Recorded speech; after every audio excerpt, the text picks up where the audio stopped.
Ah, bonjour. Incontestablement, la girafe Zarafa ne passa pas inaperçue en novembre 1826 quand elle arriva à Marseille. Parfaitement, Églantine, elle ne passa pas inaperçue. On n'avait jamais vu un pareil animal à Marseille, et il suscita aussitôt auprès de la population une curiosité et une admiration extraordinaires. Née au Soudan en 1825, elle fut aussitôt adoptée par les Marseillais. C'était un cadeau du vice-roi d'Égypte au roi de France Charles X, et avant de rejoindre la capitale à pied, ou plutôt à pattes, car on n'avait trouvé aucun moyen de transport adapté à son format exceptionnel, elle s'installa à Marseille sous la lourde responsabilité du préfet, le comte de Villeneuve-Bargemont, qui la décrit ainsi. « C'est une girafe femelle. Elle est fort belle. Sa hauteur, jusqu'au sommet de sa tête, est de 11 pieds 1/4. » On se bouscula pour admirer l'animal vedette, mais celui-ci ne semble guère apprécier de se trouver devant les feux de la rampe et paraissait morose. Voici ce que nous en dit Alexandre Dumas, qui l'évoqua dans ses souvenirs. Quand la girafe aborda à Marseille, elle était souffroteuse. Les savants déclarèrent qu'elle avait le mal de mer.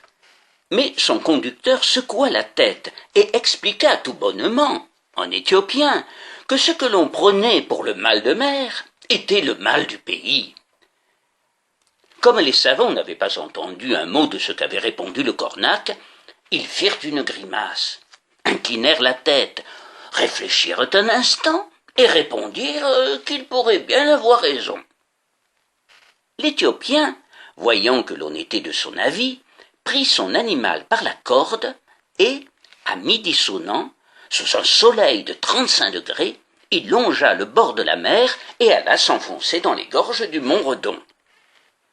À peine la girafe se trouva-t-elle au milieu de ces rocs nus et pelés qu'elle releva la tête, ouvrit ses naseaux, frappa le sol du pied et, voyant jaillir autour d'elle un sable aussi brûlant que le sable de son pays natal, elle se crut revenue dans le Darfour ou le Kordofan, et elle bondit, si folle et si joyeuse, qu'elle tira sa corde des mains de son conducteur, lui sauta par-dessus la tête et disparut derrière un rocher. Le pauvre Éthiopien accourut tout penaud à Marseille. Cette fois, les savants, le voyant tout seul, comprirent qu'il revenait sans la girafe. De là à la probabilité qu'il l'avait perdue, il n'y avait qu'un pas. La science le fit avec toute sa certitude ordinaire. On demanda au commandant de la garnison 2 régiments. Les 2 régiments cernèrent le mont Redon et retrouvèrent la girafe couchée tout de son long dans ce beau sable africain qui lui avait rendu la vie. La girafe se trouvait trop bien pour se laisser rattraper sans essayer de fuir. Mais elle avait affaire à un habile stratège. Le colonel commandant l'expédition était de Gémenos. Il connaissait en conséquence tous les défilés du mont Redon. Après avoir fait des prodiges de légèreté, la pauvre bête, retrouvant partout le pantalon Garance, fut forcée de se laisser reprendre. Elle se rendit donc de bonne grâce à son Éthiopien, qui la ramena en triomphe à Marseille. Jamais elle ne s'était mieux portée.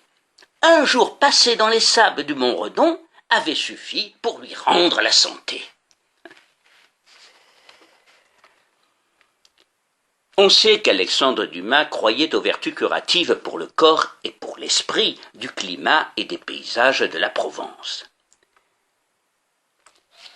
Revêtue d'un petit 2 pièces en toile goudronnée qui se boutonnait par devant, avec un petit capuchon se rabattant sur le cou et abritant les 2 minuscules cornes, elle se mit en route pour la capitale le 20 mai 1827. Elle était accompagnée de toute une suite composée de son Éthiopien, et de 3 autres serviteurs égyptiens, d'un médecin vétérinaire, d'un interprète pour les serviteurs égyptiens, de 3 opulentes vaches chargées de lui fournir 25 litres de son biberon quotidien, de 2 voitures contenant du fourrage et des grains, et d'une escouade de gendarmes à cheval pour veiller à la sécurité de ce singulier convoi qui mit 40 jours pour atteindre Paris, sans oublier Geoffroy Saint-Hilaire, directeur du Jardin des Plantes, qui allait l'accueillir. Là, elle fut reçue avec le même enthousiasme qu'à Marseille, et après une visite à Saint-Cloud au roi, qui lui offrit un magnifique bouquet de roses mangé aussitôt avec grand plaisir. Au cours de l'été, elle attira 600 000 curieux. Au Jardin des Plantes, pendant des années, elle fut assiégée par le public. La Révolution de 1830 la laissa indifférente. Louis-Philippe, étant aussi bien disposé à son égard que son prédécesseur, elle vécut paisiblement jusqu'à la veille de la Révolution de 1848. Il semblerait que sa mort, en janvier 1845, soit due à une tuberculose bovine due à une indigestion de lait de vache. Naturalisée, elle fait partie de la collection zoologique du Muséum d'histoire naturelle de La Rochelle, et elle est représentée dans de nombreuses toiles, dont celle, superbe, de Jacques-Raymond Brascassa, intitulée « Passage de la girafe à Arnay-le-Duc ». Et elle inspira de très nombreux films.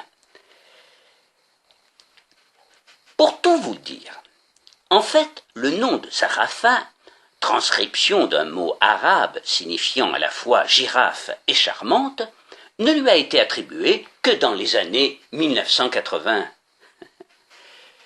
Installée en 2009 dans le haut de la Canebière, une sculpture rappelle aux Marseillais son arrivée en grande pompe dans la cité phocéenne. Mais oui, Églantine, Zarafa est une célébrité à Marseille. Merci, à bientôt.